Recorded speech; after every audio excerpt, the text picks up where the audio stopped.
Amy from Doodle Dog Designs. Today in this video I'm going to show you how to make a journal out of old vintage game boards. I think these would be a great gift for younger folks in your lives. That's what I'm going to do with them. I'm making some to give to my nieces and nephew and some friends that are younger. I've done a lot of different types of crafting, but this was my first experience into the world of bookmaking, and I had a lot of fun doing it, but I'm definitely not an expert at it. I just wanted to show you how I did the books out of the game boards. I'm going to use regular copy paper, which is 8.5 by 11, and that will be folded in half, making it 8.5 by 5.5. So, and I wanted my covers to be just a little bit bigger. You can see here in one that I've finished that my cover is a little bit bigger than the paper when it's folded. So I'm making my covers 6 inches by 9 inches, which is going to work great with my 6-inch wide ruler here. And I'm using a utility knife to cut with. Make sure you have a good sharp blade on it. I'm going to decide where I want to cut, which pieces that I want to use of my game board. Like for instance, this side over here says lose, which I don't think I really want on my journal cover, but I like this part that says score. So I think I'm going to use this for the front. So I'll start here, and I'm just going to line up my 9-inch mark with the edge, and then this edge over here I'll line up with the edge of the ruler, and then I can cut that. And I holding it firmly in place and just putting a little bit of pressure on each pass. I'm not trying to cut it all in one pass.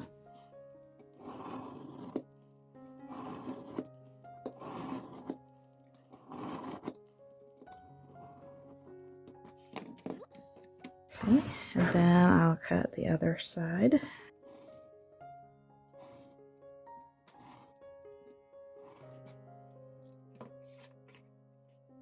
See that cut pretty nicely all the way around.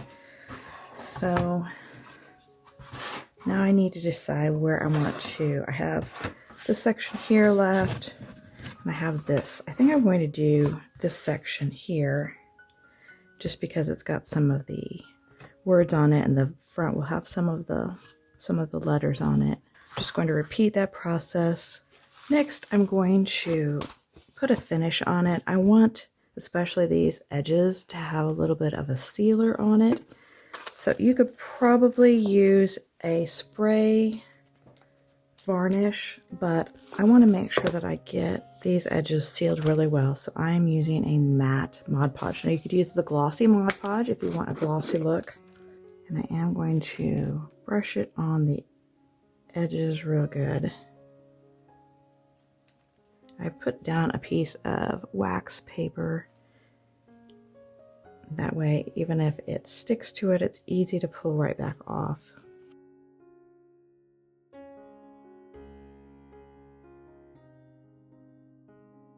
These edges here that have the binding, they're not as important, but I'm still going to get a coat of finish of this Mod Podge on everywhere. This Mod Podge dries pretty quickly, so you don't have to wait very long before moving on to the next step.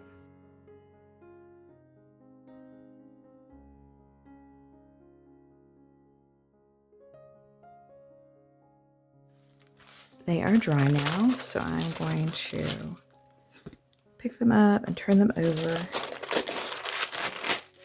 and put the Mod Podge on the back side. When you're Mod Podging either the front or the back, you could take some of the playing cards from the game or money or any papery products and Mod Podge them onto the game board. This one here, I Mod Podge some money over the back. This is the back cover. So like I said before, I'm just using regular copy paper. This is 20-pound paper. There's a lot of information on the internet about the grain of the paper and which way to fold that. And if you're interested in that, you can look that up and learn more about it. So for this, I'm going to do 4 pieces of paper and each signature. I am going to take them and fold them in half. And I'm using a Sharpie marker. If you have a bone folder, you could use that. I'm just using the Sharpie marker because I don't have a bone folder. And then I'm going to do 8 signatures in each book. So I will need to do this 8 times. So I have my 8 signatures here. The signature is just what they call each of these folded pieces of paper. And then all of these will be bound together to make the book. I have an awl, and I have created a template. So this is a piece of cardstock, same size, that I folded in half. The notch here in my template is not necessary. It is just a notch that I cut out of this piece of paper when I used it for a different project, and now I'm reusing the piece of paper for this template. I decided to do 5 holes. You could do however many holes you want, but I just measured an inch in on each side and I made a mark. I did this on the inside. You can see my marks. And then I put one right in the middle. I folded it to see the middle, and then I did one in between, in the middle, in this hole. And then with this template, I can mark each of the signatures and my covers so that everything will, the holes on everything will match up. I'm going to put my template on the inside of one of my signatures and line everything up and make sure it's in there good. And then I'm going to take my awl and I'm going to poke a hole through. It doesn't need to be a very big hole for this.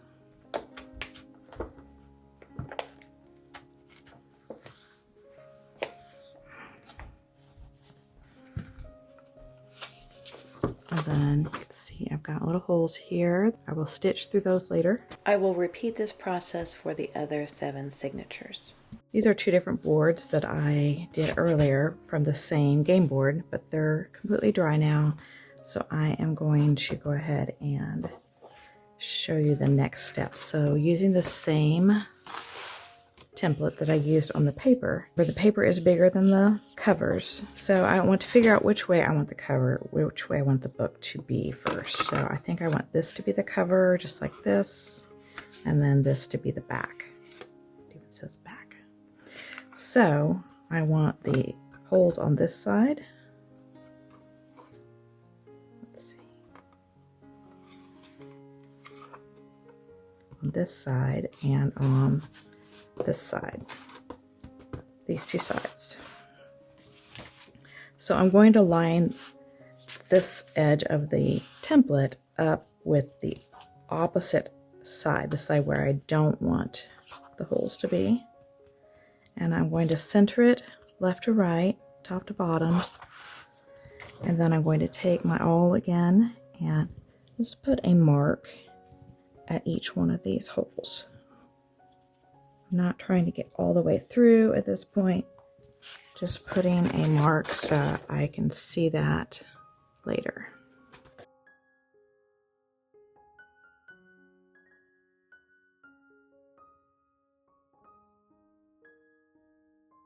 I have these grommets, sometimes they're called eyelets in the sewing world, that I'm going to use for this project. I don't know where I got these. I've had them for a long time, but if you buy the grommets, they'll come with a hole punch, and then they come with the grommet tool as well. So let's start with the hole punch.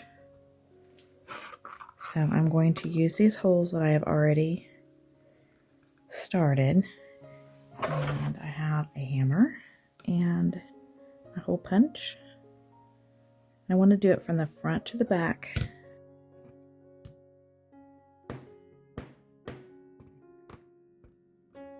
And there you can see it's made a nice little hole. So I will do that for all of these, and then I can attach the grommets. I got tired of hammering, so I brought my husband in on this job, and after he punched the holes, he turned the board over and gave each one of the holes a good whack to push that board back down flat. He also had a little bit better of a hole punch that worked better on this, but if you use a different hole punch than what comes with the kit, you will want to make sure that it's the same size as your grommet. So you take the grommets and you put them into the holes from the front side. So it also comes with an anvil, and you put that underneath, making sure that the grommet is centered on the anvil. And then you'll take the other tool that came with the kit and put it in the hole and then hit it with the mallet. I forgot to get a close-up of the grommets, the finished grommets, before I bound the book, but here you can see the back side and then the front side of the grommets. And you don't have to use the grommets, but I did a book without the grommets first, and it just looks a lot more finished and professional to have the grommets in the holes. I have these threads that I'm using for binding the book together, and I am running it through a block of beeswax that I have, running the thread through that to make a waxed thread. And I'm using a curved needle. I'm going to use Coptic binding for this because when you open the book, it will lay flat. I think that will be better for using it for a journal or a sketchbook if it lays flat. I'm not going to show you the process for that. There's lots of videos online that show you how to do that, and I am definitely not an expert at it, so I will leave that to the experts. But I will put a link in the description below for the video that I watched and found helpful. And she says that by the time you get to your third book, it will be easy, and she's right. The first two that I did, they were okay, but they were pretty loose, so I ended up taking them back apart. I just snipped the strings and took them apart and made them again, and they ended up being much better. By the third book, I was much better at it. Thanks for watching. I'll see you next time. Bye.